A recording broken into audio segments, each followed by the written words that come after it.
Welcome back. Morning spot के दूसरे segment में आपको खुशामदीद कहेंगे। और आजकल के तेज़ रफ्तार और डिजिटल दौर में जो मोबाइल है वो हमारी जो है इतनी बड़ी ज़रूरत बन गई है कि हम स्क्रीन टाइम को देखते ही नहीं है कि हमारी ये कितनी हद तक की ज़रूरत है और किस हद तक की ये नशा बन गई है। क्योंकि इससे हमारे जो है पब्लिक गैदरिंग्स में भी हम देखें कि मोबाइल फ़ोन का हम बेदरीग इस्तेमाल कर रहे होते हैं और स्क्रॉलिंग में अपना ज़्यादातर वक्त हम ज़ाया कर देते हैं। लेकिन हमें स्क्रीन टाइम कितना देना चाहिए, बच्चों के लिए भी पेरेंटल कंट्रोल होना चाहिए मोबाइल पर, कितना उनको स्क्रीन टाइम देना चाहिए, इसकी हमें इसको टाइम को हमें ऑर्गेनाइज़ करना बहुत लाजमी हो गया है। जी बिल्कुल। आजकल के दौर में एडिक्शन एक ऐसा लफ्ज़ है जो काफ़ी सारी आदतों के लिए इस्तेमाल होता है और इन उभरती हुई आदतों में स्क्रीन टाइम ये एक बहुत अहम मसला कह लें, इशू कह लें या कुछ भी इसे जो है वो आप नाम दे दें। तो इस इशू पे बात करने के लिए आज हमारे साथ बहुत ही मुअज़्ज़ज़ मेहमान मौजूद हैं। हमारे साथ सबसे पहले मौजूद हैं हैदर अली साहब, all Sindh private schools and colleges association के चेयरमैन हैं। अस्सलाम वालेकुम हैदर साहब, कैसे? इसके साथ साथ हमारे साथ मौजूद हैं डॉक्टर अब्दुल रहमान साहब, माहिर नफ्सियात हैं और साथ ही साथ बहुत ही मशहूर ज़माना हस्पताल है कराची नफ्सियाती हस्पताल, डॉक्टर मुबीन अख्तर का आपने नाम सुना होगा, उनके साहबजादे भी है। अस्सलाम वालेकुम डॉक्टर साहब, कैसे? वालेकुम अस्सलाम, अल्लाह का शुक्र। अच्छा, सबसे पहले मैं डॉक्टर साहब आपकी तरफ आना चाहूँगा कि स्क्रीन टाइम जी ये एक ऐसी बीमारी बन चुकी है आज के दौर में जो हमारी ज़रूरत भी है और एक नशा भी बन चुका है हमारी ज़िंदगी में।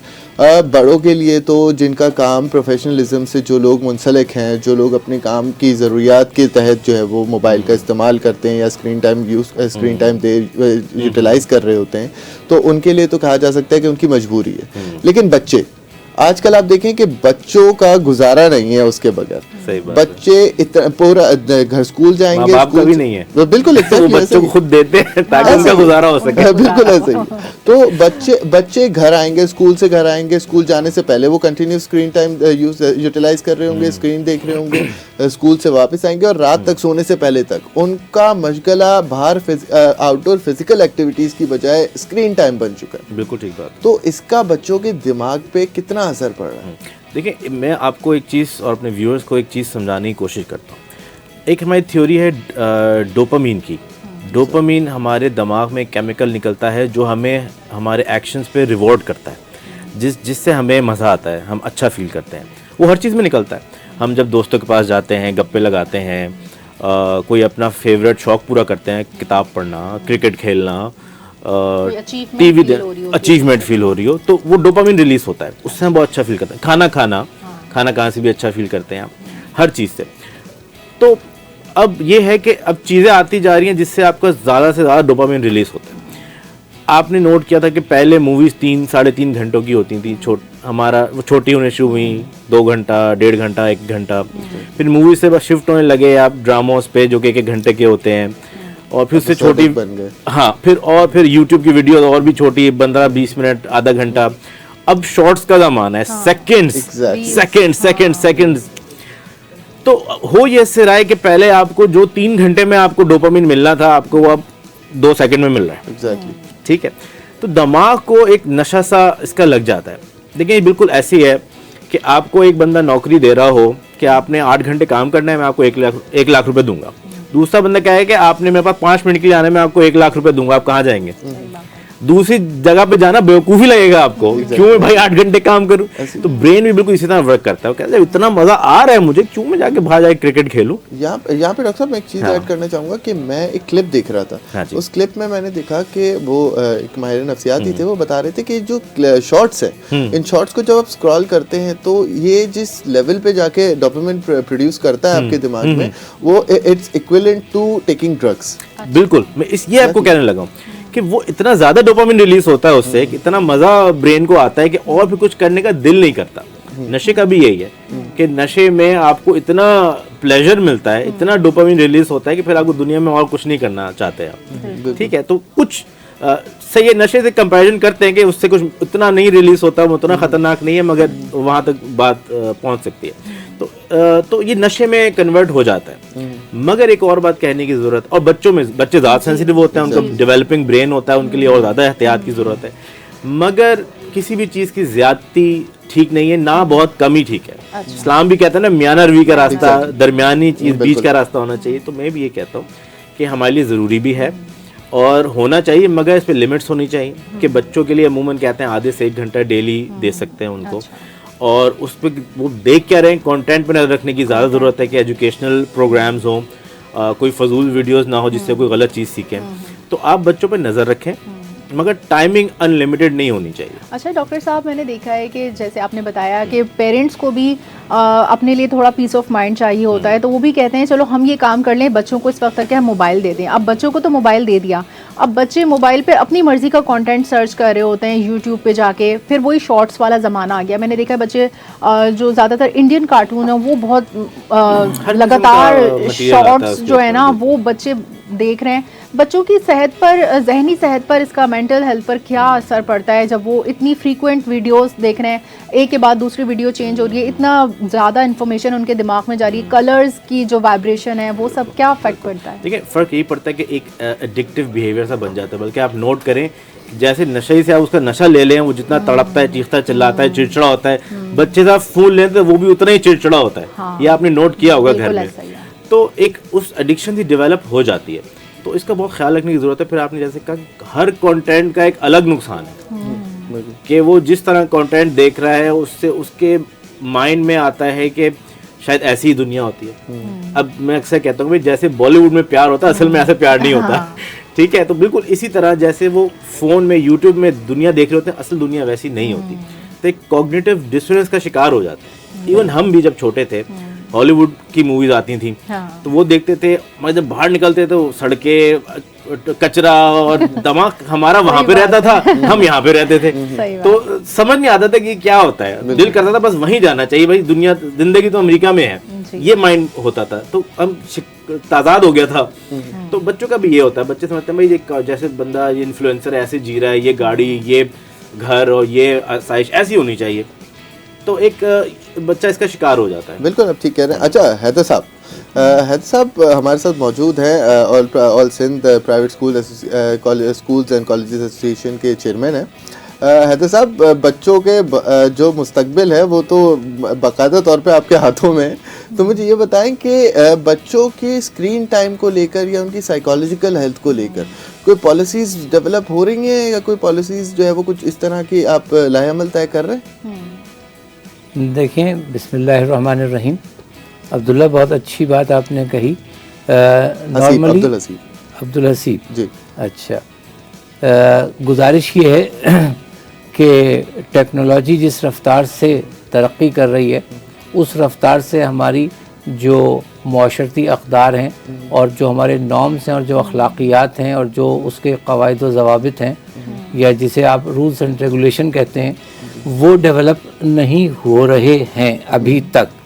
ठीक है, और उसकी वजह से बहुत ज़्यादा नुकसान पहले हो जाता है और उसका एहसास बाद में होता है।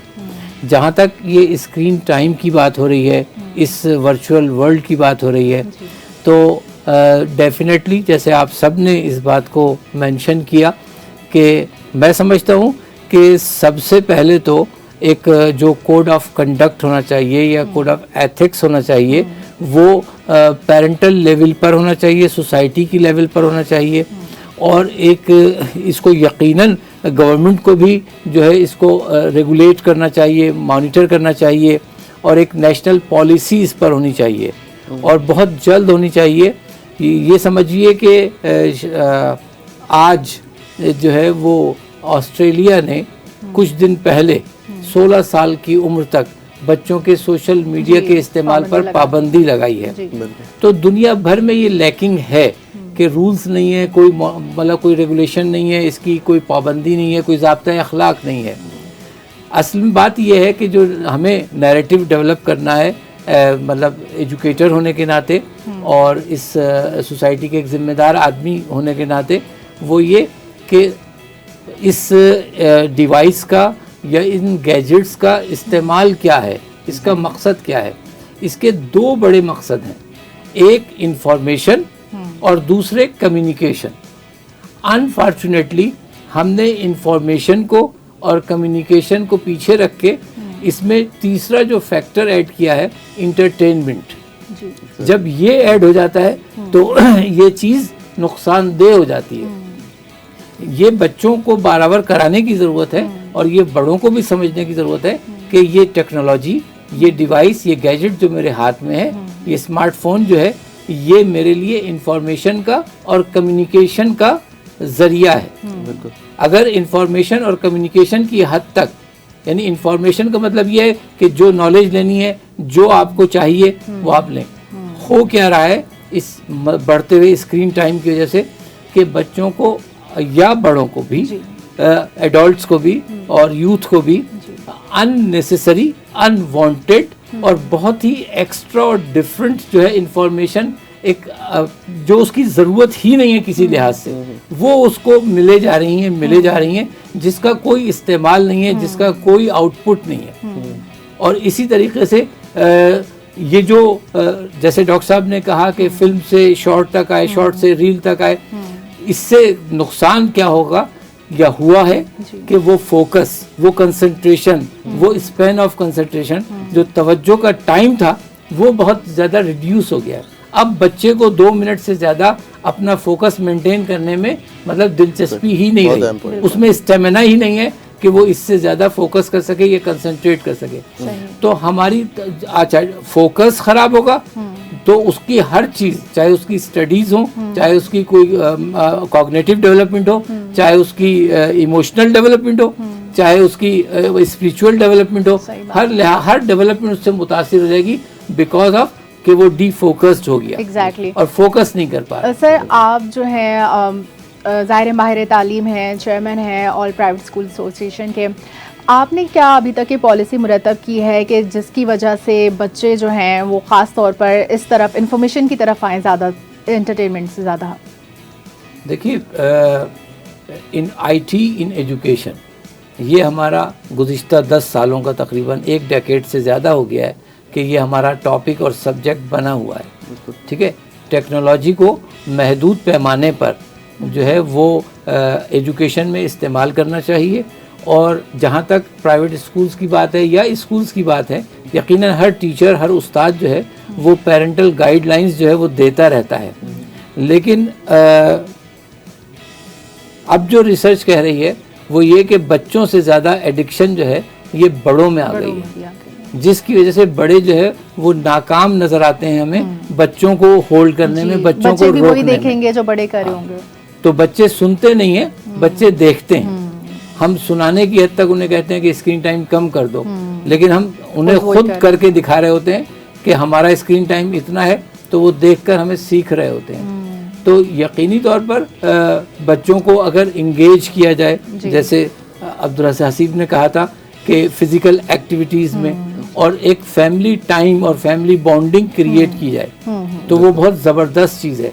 अगर डिनर मीटिंग हो, अगर कोई रात को सोने से पहले पूरे तमाम फैमिली मेंबर्स जो हैं वो एक जगह इकट्ठा हों और कुछ देर आपस में जो है वो गैर रस्मी बातचीत करें, तो इसमें बड़ों का बड़ा किरदार है कि बच्चों को यानी सिस्टमेटिकली और साइकोलॉजिकली किस तरह गैजेट से दूर किया जा सकता है, जो कि एडिक्शन की हद तक जो आदतें डेवलप हो गई हैं। हाँ सर, लेकिन जो है ना स्क्रीन टाइम आप ज़्यादा ना करें, एक लिमिटेड रखें, लेकिन स्क्रीन टाइम भी ज़रूरी है क्योंकि बच्चे जो है ना कार्टून्स की तरफ राग़िब होते हैं। अब कार्टून्स में क्या है, हमारे बच्चे देख रहे हैं और वो ही सीख रहे हैं कि नाटक ना करो, मेरा मन ये कर रहा है, या फिर मैंने ये सपना देखा। जब हम अपने बच्चों को ये लैंग्वेज में बात करते हुए देखते हैं ना, तो हम ये सोचते हैं कि भाई हमें क्या ऐसी अपनी तालीमात में कार्टून बनाना चाहिए कि जिससे बच्चे उस तरफ राग़िब हों। तो मैंने अभी ये देखा कि अब्दुल बारी एक बहुत अच्छा कार्टून है जिसमें वो बताता है अपने बारे के, वो सारी कुरानी दुआएं उसमें बच्चों को याद करा दी जाती हैं। तो इस तरह के जो कार्टून्स हैं वो भी बनना बहुत ज़रूरी हैं ताकि बच्चे हमारी इस्लामी तालीमात और अक़दार को ज़्यादा बेहतर समझें। आप क्या समझते हैं कि इस पर पाकिस्तान में कितना काम हो रहा है? यकीनी तौर पर बहुत सारे ऐप्स और बहुत सारे प्लेटफॉर्म्स ऐसे हैं जो इस तरह के प्रोग्राम अब मुरतब करना शुरू कर दिए हैं जिन्होंने, और उनको एजुकेशनल इंस्टीट्यूशंस भी अडॉप्ट कर रहे हैं। लेकिन हमारी बदकिस्मती ये रही कि ये टेक्नोलॉजी जिस तेज़ी के साथ हम पर हमलावर हुई, और फिर कार्टून्स की बात आपने की, तो कार्टून्स में भी जो है ये यकीनन हम सबकी नॉलेज में है कि गैर अखलाक़ी हद तक जो है वो कार्टून्स बनाए गए। कार्टून्स में भी वो तमाम चीज़ें जो है वो दिखाई गई, बताई गई, सुनाई गई बच्चों को कि जो अखलाकियात के कहीं ज़ुमरे में नहीं आती थी, जिसकी वजह से अब बड़ा मुश्किल है ये चीज़ें कि एक अगर खालिसतन हम जो है इसको स्पिरिचुअल करना चाहेंगे या रिलीजियस करना चाहेंगे तो उसमें बच्चे की दिलचस्पी ज़रा कम होगी। लेकिन इसके बावजूद बच्चे कमोबेश 7 साल तक तो बहुत ज़्यादा ही जो है वो तवज्जो के मुस्तहिक होते हैं। उस वक्त तो उनको किसी स्क्रीन की ज़रूरत नहीं है। और 7 से 14 साल तक जो बच्चा है वो मतलब फॉलो करने की एज में होता है, वो इमिटेशन करता है, बड़ों को देख के कर रहा होता है, उसमें कोई रिएक्शन नहीं होता है। वो टाइम बहुत अच्छा है कि हम बच्चों को जिस तरह का भी डूज एंड डोंट्स बता सकें, जिस तरह की भी हैबिट्स दे सकें, वो बच्चे उनको अडॉप्ट कर लेते हैं। लेकिन हम ज़रा सा ये जो सीक्वेंस है पहले 7 साल, फिर 7 से 13-14 साल तक, और 14 साल से लेकर फिर जो हमारा टीन एज और यूथ एज शुरू हो जाती है, उसका थोड़ा सा हम तरतीब में फ़र्क कर देते हैं। हम यानी जिस एज में हमें बच्चे को बिल्कुल ही जो है अवॉइड करना था डूज एंड डोंट से, हम कोशिश करते हैं कि 2.5 साल के बच्चे को जो है वो स्कूल भेज दें, 3 साल के बच्चे को जो है वो ट्यूशन भी लगा दें, ठीक है, और एक कारी साहब भी आके उसको पढ़ाना शुरू कर दें। वो चीज़ जो है हम ज़्यादा उस बच्चे को प्रेशराइज कर रहे हैं। उसको नेचुरली माँ बाप के और फैमिली के माहौल में 6-7 साल तक ज़्यादा से ज़्यादा टाइम गुजारने की ज़रूरत है। 7 साल से लेकर 14 साल तक उसको बहुत अच्छी गुड हैबिट्स, बहुत अच्छा डिसिप्लिन, बहुत अच्छे डूज एंड डोंट्स, उसमें ये तमाम चीज़ें आती हैं। जितनी भी तरबियत है, जितनी भी अखलाकियात हैं, और जितनी भी उसकी मतलब समझने के ग्रोइंग हैबिट्स हैं या जो डेवलप हो रही हैं, वो तमाम चीज़ें इसी पीरियड में मेंटेन हो रही होती हैं। और इस पीरियड में बच्चा जो है वो किसी किस्म का रिएक्शन नहीं होता उसके अंदर, डॉक्टर साहब मुझसे बेहतर जानते हैं, बल्कि वो हिदायत को वसूल कर रहा होता है और फॉलो कर रहा है इंस्ट्रक्शंस को। अच्छा, आइडियली बहुत अच्छी बात इन्होंने की। मैं इस पे ज़रा एक चीज़ क्लियर करूँ कि हम बच्चों को खुद मुनाफिकत सिखाते हैं। ये अक्सर मैंने अपनी दूसरी वीडियोस में भी कहा है कि हम कहते हैं बेटा झूठ नहीं बोलना चाहिए, फिर घंटी बजती है कहते हैं बेटा बोल दो बाबा घर पे नहीं है, कॉल और फेल में तजाद। बिल्कुल, हम खुद बच्चे को मुनाफिकत सिखाते हैं। अब तो आपको बच्चे सुन के नहीं देख के सीखते हैं, जैसा साहब ने कहा, बिल्कुल ठीक बात कही। तो आपको वो सब अच्छे काम खुद करने हैं बच्चे को सिखाने के लिए, बोलने नहीं है, ठीक है, ये बहुत जरूरी चीज है। अब अक्सर कहते हैं मेरा बच्चा जो है वो फला गलत काम करता है, तो वो आपके घर में काम होता है, उसने किसी को देखा है तो किया है, उसको इल्हाम नहीं हुआ, बच्चा है, उसको कैसे पता कि उसको कैसे पता? झूठ अगर उसने किसी से सुना है तो वो बोलता है झूठ, ठीक है। इसी तरह हम दूसरी चीजें भी, अक्सर माँ बाप आते हैं कि बच्चा सिगरेट पीता है, मैंने कहा घर में कोई पीता है? हाँ, इनके अब्बा पीते हैं। मैंने कहा बस फिर उसको, आपको हक नहीं बनता उसको रोकने का। बिल्कुल, आप ज्यादा से ये कह सकते हैं बेटा ये एक बहुत बुरी चीज है, मुझे इसका लत लग गई है, मैं चाहता हूँ छोड़ना, मैं नहीं छोड़ पा रहा, बस इतना ही कह सकते हैं आप। बेशुमार रिसर्चेस मौजूद हैं अमेरिका की कि जिनके माँ बाप शराब पीते हैं उनमें तकरीबन 100% से करीब के बच्चे भी शराबी होंगे। सही बात है, बिल्कुल ठीक है। तो मैं बच्चों को कहता हूँ ये कोल्ड ड्रिंक बड़ा पीता है, मैंने कहा आप पीते हैं? हाँ हम भी पीते हैं। तो मैंने कहा उसको भी मत रोकें। तो मैंने अपने घर का भी ये बनाया हुआ है कि मैं कहता हूँ बेटा जो चीज़ घर में आएगी अगर हम करेंगे तो फिर आपको भी इजाज़त है। तो जब कभी कोल्ड ड्रिंक आ जाती है तो फिर मैं उनको मना नहीं करता कि भाई अब सब पी रहे हैं तो फिर उनको भी इजाज़त होनी चाहिए। अगर हम कभी चाय कॉफ़ी पी रहे हैं, वैसे इजाज़त नहीं है हमारे घर में, मगर कभी कभार हम पी लेते हैं तो उस वक्त बच्चों को इजाज़त होती है। इसी तरह टीवी भी, अब टीवी के जैसे बहुत अच्छी बात की कि आप बच्चों को अच्छा कंटेंट कहेंगे तो वो नहीं लगाएंगे। और आप शुरू से आप एनिमल प्लैनेट या नेशनल ज्योग्राफिक और ऐसे अच्छे चैनल देख रहे हैं तो बच्चे का इंटरेस्ट उनमें डेवलप होगा। एग्जैक्टली। अब आप मूवीज और हॉलीवुड बॉलीवुड देख रहे हैं तो बच्चे का उसमें इंटरेस्ट डेवलप होगा। कहने से नहीं होगा, आप तो हॉलीवुड देख रहे हो, कह रहे हैं बेटा वो एजुकेशनल लगा लो जरा। और बच्चों को जितना मना करें ना, नहीं ये नहीं देखना, बच्चे वो ही देखेंगे। आप एक ये उनके बात है सामने- जुस्तजू पैदा होती है, बिल्कुल। मगर बच्चे आपको देख के सीखते हैं, आप उनके रोल मॉडल होते हैं। एडेप्टेशन मेन चीज है, और खासकर माँ बाप जिनके साथ वो पूरे दिन घर सब में रह ज्यादा रहे हैं, टाइम गुजारते हैं। उनको तो वो ज्यादा अडॉप्ट करते हैं उनकी बिल्कुल आदतें। बिल्कुल ऐसे अच्छा, ही है। डॉक्टर साहब आप ये बताइएगा कि बच्चों की जो 5 साल तक की जो एज है उसमें बच्चे की पूरी डेवलपमेंट, पर्सनालिटी डेवलपमेंट में बहुत अहम किरदार अदा करती है एज। इस एज में हम अपने बच्चों को, कितने ऐसे पेरेंट्स हैं जो अस्वाए हुस्ना या ऐसी कोई हदीस या कुरानी चीज़ से हम तरबियत कर रहे होते हैं। हमने तो बच्चों के सामने टीवी खोल के रख दिया है, या हमने जो है अपने आप को एज अ रोल मॉडल बना के पेश कर दिया है। हम बच्चों की तरबियत में क्या किरदार अदा कर रहे हैं? देखिए, इसमें जो आप बात कर रही है ना, मैं उसी पे दोबारा उसी बात पे आऊँगा कि इतनी छोटी एज में आपको हदीसें पढ़ानी नहीं है, उन पे अमल करके दिखाना है बच्चों को। ठीक है, बच्चे को पढ़ा देंगे आप, वो उस पर कोई खास उसको नहीं समझ आएगा, वो देख के सीखेगा बच्चे। माहौल से जैसे मैंने तरबियत। कहा कि झूठ नहीं बोलना चाहिए, लेकिन आप झूठ ना बोलें। आजकल का जो माहौल है उसमें तो हम ये सब अक़दार नहीं देख रहे हैं। अब तो जो डिजिटल एरा है उसमें बच्चे खुद देख रहे हैं, खुद सीख रहे हैं, तो इससे इनकी जहन की तरबियत पे बिल्कुल, क्या इनके- फ़र्क पड़ता है? जैसे ये पहले कहा कि मैं ये कभी भी नहीं कहता कि आप फ़ोन ज़ीरो करते हैं बच्चे का, ये मुमकिन नहीं है, होना भी नहीं चाहिए। वो दुनिया में टेक्नोलॉजी में पीछे रह जाएगा, दूसरों से पीछे रह जाएगा, क्योंकि हमारे सीखने का, पढ़ाई का भी बहुत कुछ उस फोन और हम टेक्नोलॉजी में उसको उस चीज़ मौजूद से है। रोक नहीं सकते, क्योंकि बिल्कुल। अगर हम उसको रोकेंगे वो मजीद उसकी तरफ राग़िब होगा और पीछे भी रह जाएगा। हाँ। आप किसी का अगर फोन बंद कर देते हैं 15 साल की उम्र तक, वो फिर हाइपोथेटिकली हम बात करते हैं, तो क्या वो आगे कैसे पढ़ाई करेगा, इंटरनेट पे सर्च कैसे करेगा, अपनी ऑनलाइन एजुकेशन कैसे लेगा, बहुत सारी चीजें नहीं कर सकता। ऐसा मुमकिन नहीं है, करना भी नहीं चाहिए, मगर उसके कंटेंट पे बहुत नजर रखनी चाहिए। अक्सर मैं कहता हूँ कि माँ बाप को बजाय फोन देने के टीवी दे दें, वो बेहतर है।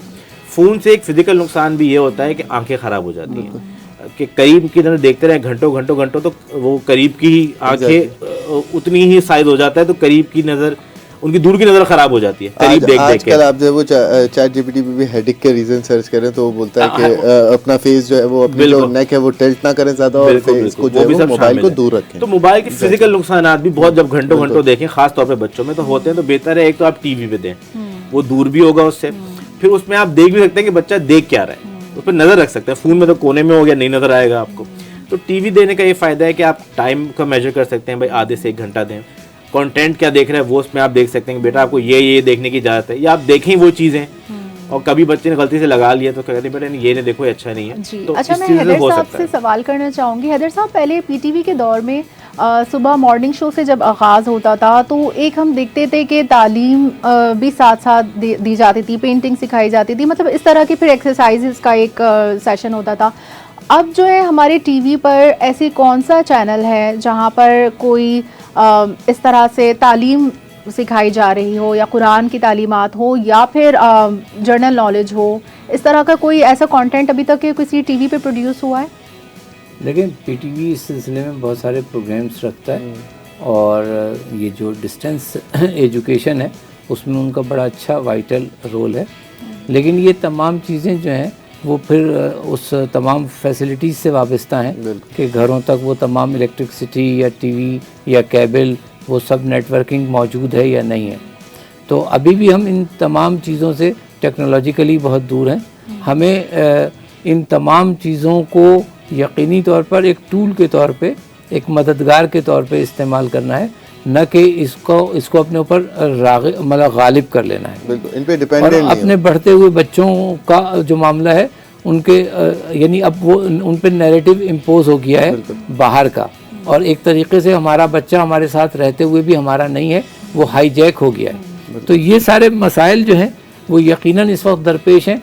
लेकिन इसके लिए हमें यानी जहाँ जहाँ भी हम स्टेक होल्डर्स हैं, जिम्मेदारान हैं, पूरी सोसाइटी को, वालिदैन को, असातिज़ा को, ठीक है, और बाकी इन्फ्लुएंसर्स को जो है वो ज़रूर इस पे गौर करना चाहिए कि चीज़ें किस हद तक होनी चाहिए। जैसे डॉक्टर साहब ने भी कहा था कि हम इस वर्चुअल चीज़ों को देख देख कर जो है वो अपनी ख्वाहिशात को जो है वो अपनी ज़रूरियात समझने लगते हैं। हालांकि ज़रूरियात अलग चीज़ हैं और ख्वाहिशात अलग चीज़ें, और फिर जो रियलिटी होती है वो अलग चीज़ होती है। अच्छा हैदर साहब, हम लोग ये तो हम बात कर रहे हैं नॉर्मल बच्चों के बारे में, कुछ बच्चे ऐसे होते हैं जो border line student, special children, या ऑटिज्म के जो है ऑटिज्म में मुब्तला स्टूडेंट्स होते हैं, तो उनके लिए जो आप क्योंकि चौके एक स्टेक होल्डर हैं और गवर्नमेंट से भी जो है वो आप कनेक्टेड रहते हैं, तो उनके लिए आप क्या जो है वो इकदाम उठा रहे हैं, उनके लिए क्या स्पेशल जो है वो आप इस तरह के इंतजाम कर रहे हैं? देखिए अल्हम्दुलिल्लाह जहाँ हमारे पाकिस्तान में बहुत सारी चीज़ें जो हैं वो ज़्यादा अच्छी ख़बरें नहीं होती हैं, वहाँ पर सिंध गवर्नमेंट को ये क्रेडिट दिया जाना चाहिए कि पहली मर्तबा 1 साल पहले चीफ मिनिस्टर सिंध ने स्पेशल इनिशिएटिव लिया इंक्लूसिव एजुकेशन के लिए, और उन्होंने यानी चीदा प्राइवेट स्कूल्स को भी बुलाया और उनसे बहुत ज़्यादा डिटेल में बात की कि क्या मुमकिनात हैं, क्या पॉसिबिलिटीज़ हैं कि उन बच्चों को भी हम नॉर्मल और मेन स्ट्रीम स्कूल्स में ला सकें, जो बच्चे स्लो लर्नर्स हैं, जो बॉर्डर लाइन के बच्चे हैं, जो अभी ऑटिज़म के बहुत इनिशियल स्टेज पर हैं। तो इसके लिए बाकायदा एक डिपार्टमेंट बनाया गया इंक्लूसिव एजुकेशन का, उसको पावर्स दिए गए, उसको पूरी अथॉरिटी है, उसका एक प्रोविंशियल सेक्रेटरी हैं तहा फारूकी साहब, वो बहुत अच्छा काम कर रहे हैं और प्राइवेट स्कूल्स के साथ भी उन्होंने कोलैबोरेशन शुरू कर दिया है। अराउंड जो सिंध की स्टैटिस्टिक्स हैं, गवर्नमेंट ऑफ सिंध जिन अदारों के साथ सरपरस्ती कर रही है, ये ऑटिज़म के बच्चे या स्लो लर्नर्स बच्चे जिन्हें आप कहते हैं, तकरीबन 55 हैं, 55 इंस्टीट्यूशंस हैं जिन्हें गवर्नमेंट ख़ुद ओन करती है।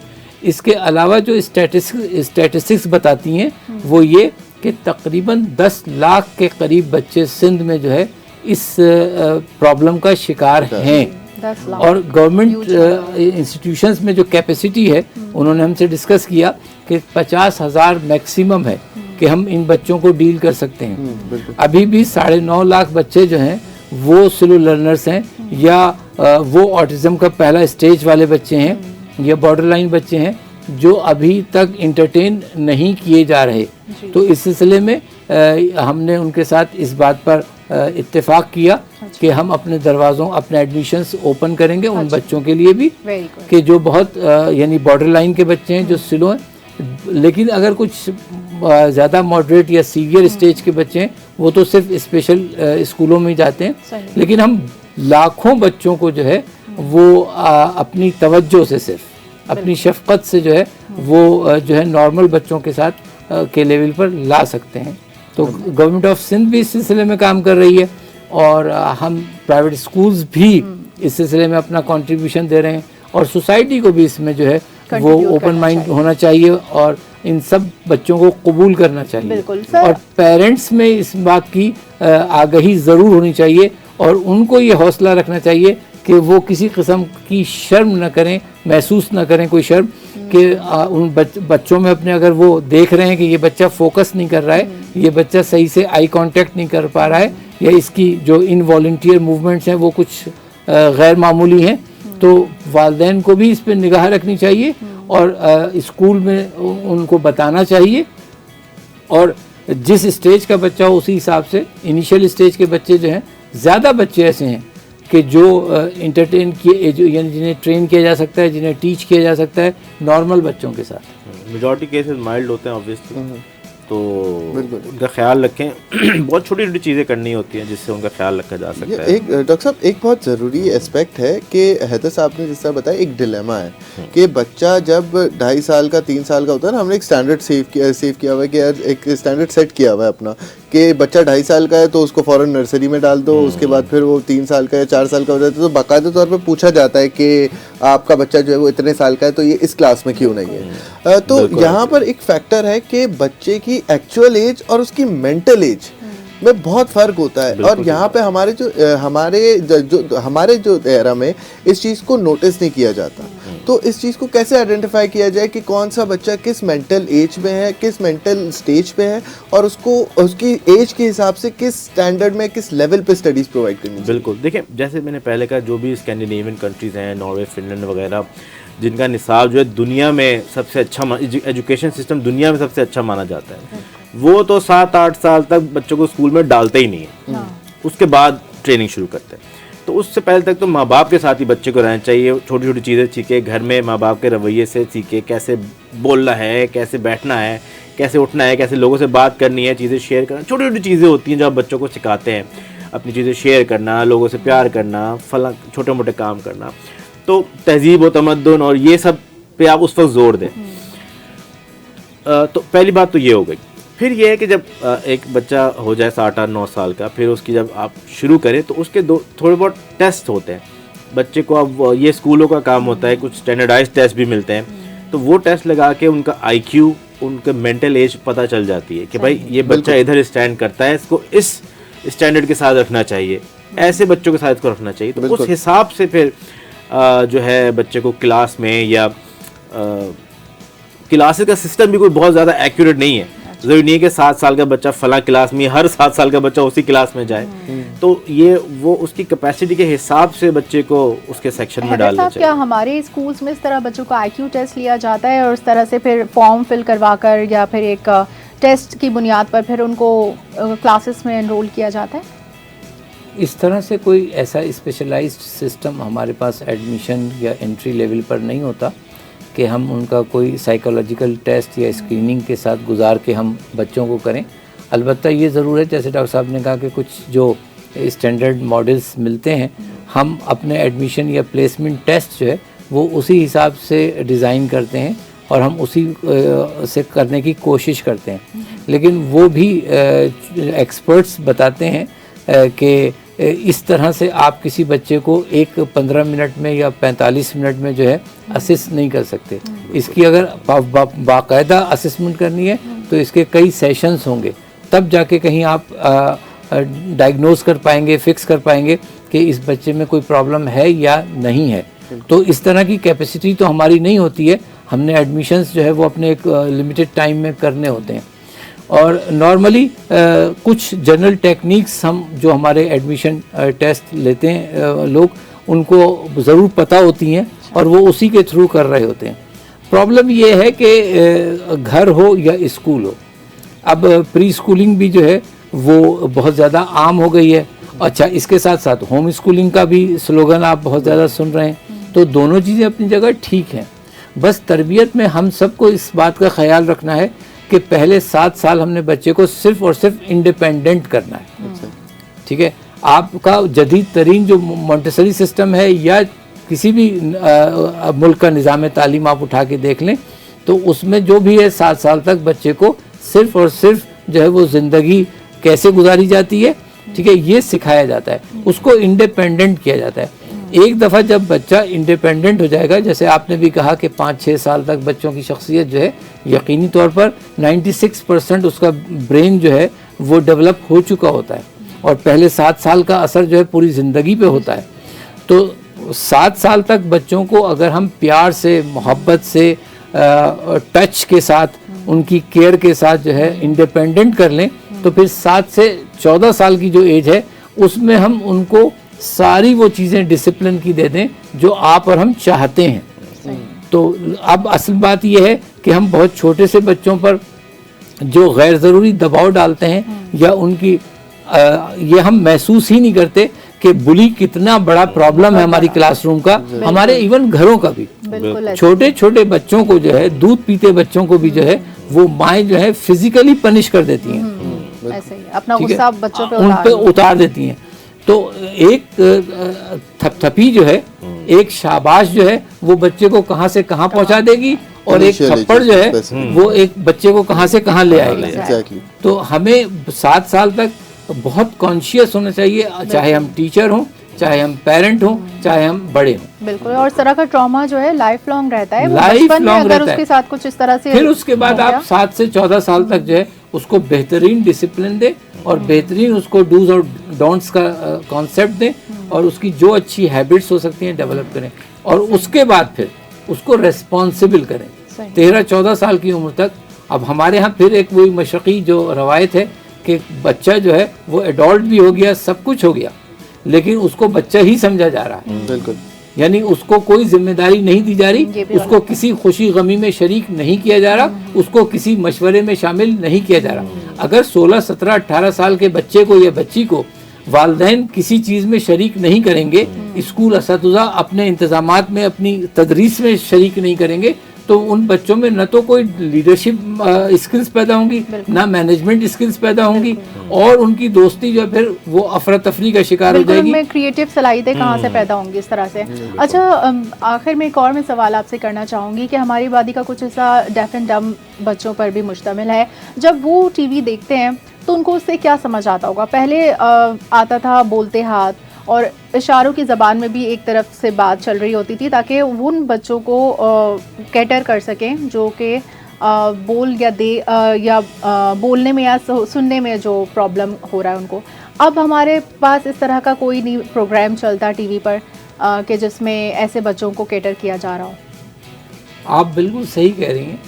एक्चुअली वो हमारे नज़रों में पहले इसलिए था कि हमारे पास बहुत सारे चैनल्स नहीं थे, बहुत सारे रिसोर्सेज नहीं थे और बहुत सारे तरीक़े नहीं थे। अब जैसे जैसे आबादी में इजाफा हुआ, वक्त गुजरा है, तो मैं ये नहीं समझता और मैं ये नहीं कहता कि हम बहुत ज़्यादा अपडेटेड हैं, लेकिन अब काम पहले से कहीं ज़्यादा हो रहा है। स्पेशल बच्चों के भी, डीफ एंड डम बच्चों के भी पहले से ज़्यादा स्कूल्स खुल गए हैं, पहले से ज़्यादा इसकी ट्रेनिंग हो रही है, पहले से ज़्यादा इस पे काम हो रहा है। लेकिन उनके स्क्रीन के लिए हम हमारे पास प्रॉब्लम ये है कि नेशनल मीडिया जो है उसके पास वक्त नहीं है एजुकेशनल प्रोग्राम्स के लिए, उसके पास वक्त नहीं है इस तरह के इंफॉर्मेटिव प्रोग्राम्स के लिए।